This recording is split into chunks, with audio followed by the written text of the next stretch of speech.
Buen día mis amigos, con ustedes Néstor. Ya está la previa de la etapa número 2 de la París-Niza 2023. Pero antes vamos con un pequeño repaso de lo sucedido en la etapa anterior, la etapa número 1, la etapa inaugural. Este es un pequeño resumen de la primera etapa de la París-Niza 2023. 170 kilómetros en La Verrière, es un recorrido en La Verrière. Y tiene dos puertos de montaña. En el kilómetro 60, el primer puerto de montaña, y es de tercera categoría. Milon-la-Chapelle es un puerto pequeño, 500 metros, 11.6% de inclinación. En el kilómetro 149.5 se encuentra Milon-la-Chapelle, es igual, el mismo puerto, tiene la misma longitud, 500 metros y el mismo desnivel, 11.6%. Entonces se pasa ese puerto por segunda vez. Y en el kilómetro 164 se encuentra otro puerto, pero en esa ocasión es una meta volante, un sprint intermedio, Côte d'Issep Tournants. Ese sí es bastante largo, 1.5 kilómetros y una inclinación de 4.7%. Luego la meta es un terreno bastante plano, entonces se plantea como un sprint masivo con todos los sprinters allí y la mayoría del grupo allí metido en ese remate. Luego de todos los protocolos de rigor, representación de equipos y todo, entonces se iniciaba la etapa, se lanzaba la etapa número 1. En los primeros kilómetros el pelotón se mantenía compacto.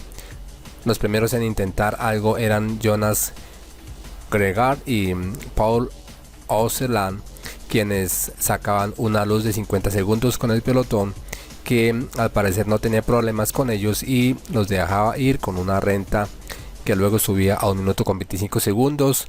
Esto al pasar por el kilómetro 20 de carrera. El pelotón seguía relajado y la renta seguía subiendo con 2 minutos y 25 segundos. El dueto de punta se mantenía con una renta que ya era de más de 3 minutos. En la mitad del recorrido el pelotón empezaba a aumentar el ritmo y la renta empezaba a bajar a 2 minutos. El Saudal tomaba el comando del pelotón y la renta de los fugados bajaba de 2 minutos. El Lotto también entraba a trabajar en punta del pelotón. El Alpecin también participaba y la renta de la fuga era de apenas 1 minuto y medio. Brian Coquard de Cofidis, con problemas mecánicos, tenía que perseguir. El propio Thomas de Gendt se encargaba de conducir el pelotón. Los fugados eran capturados y marchaba un lote compacto a 56 km por hora, la velocidad promedio. Se producía una caída con varios afectados, un hombre del Arkea el más afectado. Los del UAE tiraban con toda intentando generar un corte, mientras el Jumbo Visma ya se mostraba adelante buscando las opciones para Olaf Koy. Nilsson Paules saltaba buscando el puerto de montaña, pero se lanzaba Pogačar también y cortaban el pelotón en varios fragmentos, pero había mucho terreno para recuperar.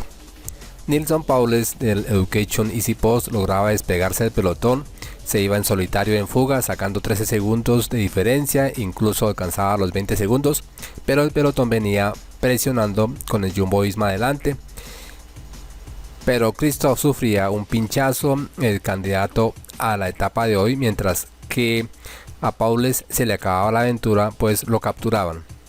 Se disputaban la meta volante Pogačar, Vingegaard y Pierre Latour, pero Pogačar se llevaba esos puntos, los primeros puntos que le servirían para la clasificación general. Los tres intentaban despegarse del pelotón luego del sprint, pero los controlaban. Remy Cavagna conducía el lote con posibilidades para Tim Merlier. Seguía intentando Pierre Latour de lejos, pero el pelotón estaba vigilante y lo controlaba de nuevo. Seguía el Saudal encabezando y empezaban a ponerse los sprinters adelante buscando el embalaje. Saltaba Merlier, Senechal, Olaf Koy, Pedersen, Sam Bennett, pero el más fuerte era Tim Merlier, que levantaba los brazos como ganador claro de esta etapa. Entonces, como lo anunciaban los pronósticos, Tim Merlier cumplió y ganó la etapa, mientras Pogačar había recogido puntos a lo largo del recorrido y buscaba una buena posición en la clasificación general. Así quedaba la clasificación de la etapa de hoy. Ganador Tim Merlier del Saudal Quick Step con 3 horas 50 minutos 52 segundos. Segundo, Sam Bennett con el mismo tiempo. Tercero, Matt Pedersen. Cuarto, Olaf Koy. Quinto, Arnaud Démare. Sexto, Michael Matthews. Séptimo, Brian Coquard. Octavo, Iván García Cortina. Noveno, Caden Groves. Y décimo, Arnaud Démare. Todos ellos con el mismo tiempo del ganador de la etapa. La clasificación de la general entonces encabezada por Tim Merlier, que se ganó la bonificación por ganador de la etapa, pero sin embargo pues hay otros que ganaron bonificaciones en el recorrido y están mejor ubicados. Tim Merlier, líder. Segundo, Sam Bennett a 4 segundos. Tercero, Tadej Pogačar a 4 segundos, que sacó bonificaciones en el recorrido.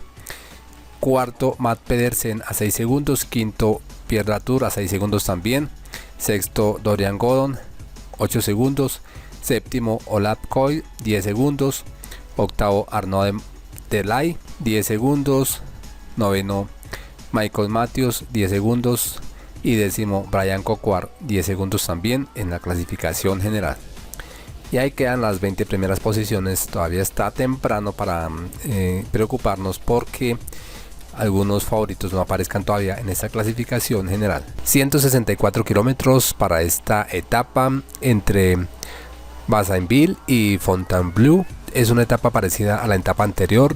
Tiene 2 puertos de montaña y tiene un sprint intermedio. Se inicia en Bazainville y luego se pasa por de esa localidad. Luego se pasa por la localidad de Gazeran. Luego Saint-Amand en Ivy Lines. Luego en el kilómetro 64.5 se encuentra el primer puerto de montaña, que es de tercera categoría, Cote de Granges-le-Roi. 1.4 kilómetros, 3.6% de inclinación. No tiene nada de inclinación, o sea, es muy poca la inclinación que tiene. Se pasa por Pusaï, el kilómetro 92. El kilómetro 103 se pasa por Cote de Mereville, 900 metros, 4.2% de inclinación. Es un pequeño murito que no tiene demasiada dificultad. Se pasa en el kilómetro 135 por la localidad de Puiseau. Luego un altibajo. En el kilómetro 151 se encuentra la meta volante o el sprint especial, sprint del día, la Chapelle, la Reine. Luego se encuentra un descenso y el final es totalmente plano, así que otra etapa para sprinters. Obviamente que en el recorrido hay posibilidad de que el viento se meta, puede generar cortes, puede generar abanicos, caídas, de todo puede pasar y convertirse en una etapa diferente a una etapa de transición, como se puede catalogar una etapa de estas que es bastante plana. Entonces todo puede pasar, o simplemente que se defina como una etapa con sprint masivo. En ese caso habría que tener en cuenta a Tim Merlier, que quisiera repetir etapa, Florian Senechal, Olaf Koy, Matt Pedersen o Sam Bennett. También Arnaud Démare, que podría estar atento para hacerse con esta etapa. Veremos nuevamente a Tadej Pogačar buscando los puertos de montaña y además buscando los puntos que le da el sprint intermedio, que da puntos y a la vez da bonificación en tiempo, cosa que le va a ayudar para mantenerse en la clasificación general en los primeros lugares y, si es posible, ascender puestos dependiendo de quién gane mañana la etapa. Si no es Tim Merlier, podría Tadej Pogačar hacerse con el liderato gracias a esos puntos que se ganará en ese sprint especial y a la vez llegar en buena ubicación para recoger puntos en la meta. Entonces a eso juega Tadej Pogačar, ir adelantando trabajo, ir cogiendo ventaja respecto a sus rivales, los otros favoritos, para mantenerse bien ubicado en la clasificación general y cuando lleguen las etapas de alta montaña aprovechar y dar el golpe. Entonces esta es una estrategia que está manejando Tadej Pogačar, el esloveno. Esto es todo, gracias por su atención, gracias por compartir y hasta la próxima.